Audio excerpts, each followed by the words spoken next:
देखिए, चुनाव बहुत साफ है कि लड़ाई सपा और भाजपा के बीच होगी और ये दो दलों के बीच सीधी लड़ाई होगी मिल्कीपुर में।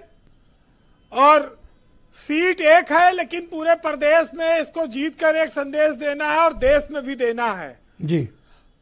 भाजपा चाहती है कि हम इसको जीते और सपा भी चाहती है हम इसको जीते और हम पूरी देश दुनिया को बतावें कि हमने भाजपा को फिर अयोध्या में हराया और वो चाहते हैं कि हम इनको हराकर लोकसभा की हार का बदला लें। तो ये उपचुनाव बहुत बड़ा है ब्रजेश जी, क्योंकि अब इसके बाद कोई चुनाव शायद नहीं होगा 27 से पहले। और इस चुनाव का संदेश एक ऐसा संदेश जाएगा जी जो विधानसभा के लिए कह सकते हैं कि एक बहुत बड़ी संदेश देगा, एक संकेत देगा, एक नींव रखेगा। ये देखिए, मिल्कीपुर की सीट तो एससी सीट है और एससी सबसे ज्यादा है वहां पर। और जब भी कोई लड़ेगा एससी ही लड़ेगा। 1,30,000 दलित करीब वोट है अगर सीधे सीधे देखा जाए तो। लेकिन मायावती उपचुनाव लड़ेंगी नहीं और उनके पास 14,427 वोट था विधानसभा में। अब अगर वो चुनाव नहीं लड़ती हैं तो उनका वोट कहां जाएगा, क्योंकि सब प्रत्याशी दलित ही लड़ेंगे वहां पर, सब एससी लड़ेंगे।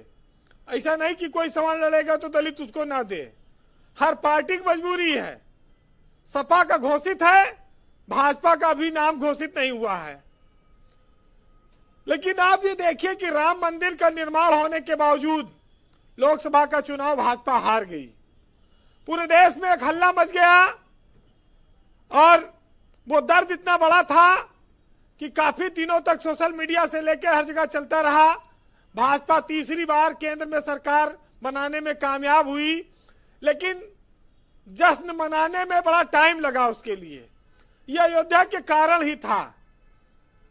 अवधेश प्रसाद को इस जीत ने हीरो बना दिया, पोस्टर बॉय कहे जाने लगे। अखिलेश यादव ने उनके लिए संसद में अगली सीट के लिए तमाम झगड़ा करके उनको दिलाया। वो बीच बीच में दिल्ली में अंग्रेजी भी बोलने लगते हैं। तो अवधेश प्रसाद का भी रंग ढंग बदल गया और भाजपा को भी मानसिक रूप से अयोध्या में हार एक बहुत बड़ा कष्ट दे गई। तो अब ये जो चुनाव है मिल्कीपुर का, भाजपा ये साबित करना चाहती है कि अयोध्या की जीत एक्सीडेंटल थी। सपा को वो हराकर यहां पर पूरी कोशिश करेगी कि ये साबित कराए। हालांकि प्रत्याशी तय नहीं हुआ है, लेकिन जिस तरह से अभी इंद्रभूषण जी ने भी कहा, हेमंत जी ने भी कहा, सपा के लिए सबसे ज्यादा नुकसानदायक यही बात जाती है कि कटेहरी की तरह वाली जो गलती है वो मिल्कीपुर में हो रही है। तो बस इतना ही नुकसान है। इसके अलावा तो जी वीरेंद्र जी, अवधेश प्रसाद की पत्नी का नाम है सोना देवी। वो एक बार जिला पंचायत अध्यक्ष भी रही हैं। सोना बहुत लकी रही है उनके लिए, अवधेश प्रसाद के लिए वो जी। अब लड़के को भी वो अजीत प्रसाद आ गए हैं चुनाव मैदान में। देखिए, करीब 55,000 यादव है मिल्कीपुर में और 30,000 मुसलमान और 60,000 ब्राह्मण है लगभग, और कोरी और तो छोटी जातियां मिलाकर ये सब भी करीब 60,000 के लगभग ही हैं। ठीक कह रहे हैं। तो सवर्णों का वोट तो बड़ा निर्णायक होगा, इसमें कोई शक नहीं है। लेकिन इस व्यवस्था में एक चीज देखना होगा कि उपचुनाव में कोई टकराता नहीं सरकार से। समाजवादी पार्टी के लिए भी, अखिलेश यादव की पार्टी के लिए भी, इसीलिए उन्होंने कहा कि अंतर्राष्ट्रीय मीडिया आवे यहां पर कवरेज करने के लिए। वो जानते हैं कि संसाधनों के मामले में सरकार मजबूत रहेगी, भाजपा मजबूत रहेगी। तो ये जितने कोटेदार प्रधान हारे जीते जिला पंचायत, ये सब तो जो है स्वाभाविक है कि ये भाजपा का विरोध नहीं कर पाएंगे खुलकर। तो इनके सामने एक मुसीबत है और इतने विधायक मंत्री लग जाएंगे। अच्छा, रामचंद्र यादव देखिए रुदौली से विधायक है, वो पहले मिल्कीपुर से थे, वो भी भाजपा के ही विधायक हैं।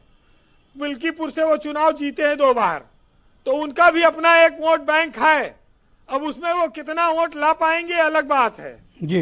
लेकिन कहते हैं ना कि फैसला कुछ भी हो मंजूर होना चाहिए और इश्क हो या जंग हो भरपूर होना चाहिए।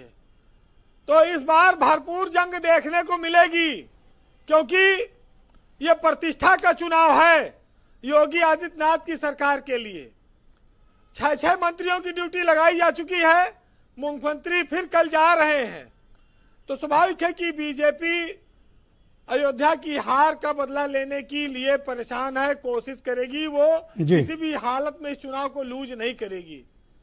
अब कैसे करेगी, कौन सा हिकमत होगी, जनता कितना उनके पक्ष में आई। अवधेश प्रसाद 13,000 वोट से जीते थे, 1,03,000 वोट उनको मिला था और बाबा गोरखनाथ को 90,900 कुछ वोट मिला। अब अगर कांग्रेस का वोट भी ब्रजेश जी उसमें जोड़ दीजिए तो कांग्रेस को 3,000 वोट मिला था। तो कांग्रेस नहीं लड़ेगी, लेकिन अगर पूरे मन से साथ देगी तो 3,000-4,000 दिला पाएगी जी। इससे ज्यादा और उम्मीद ना रखो क्योंकि ज्यादा कुछ है नहीं। कंक्लूड करें जी। चुनाव बहुत महंगा है, चुनाव बहुत कठिन है, इसमें कोई शक नहीं। और सियासत में मौके पर बहुत सारी चीजें प्राप्त की जाती हैं, प्रेम से, जबरदस्ती, धन बल से, बाहुबल से, प्रभाव से। तो सुनिएगा कि क्या क्या खरीदोगे, ये बाजार बहुत महंगा है और प्यार की जिद न करो, प्यार बहुत महंगा है जी। चाहने वालों की एक भीड़ लगी रहती है, आजकल आपका दीदार बहुत महंगा है और इसमें वादा निभाना कोई आसान नहीं, करके पछताओगे, इकरार बहुत महंगा है और हम सुकून ढूंढने आए थे दुकानों में मगर फिर कभी देखेंगे, इस बार सामान बहुत महंगा है। बहुत शुक्रिया वीरेंद्र जी, आपका बहुत बहुत धन्यवाद ग्राउंड जीरो से अपना फीडबैक, ओपिनियन और पॉलिटिकल ऑब्जर्वेशन हम तक पहुंचाने के लिए।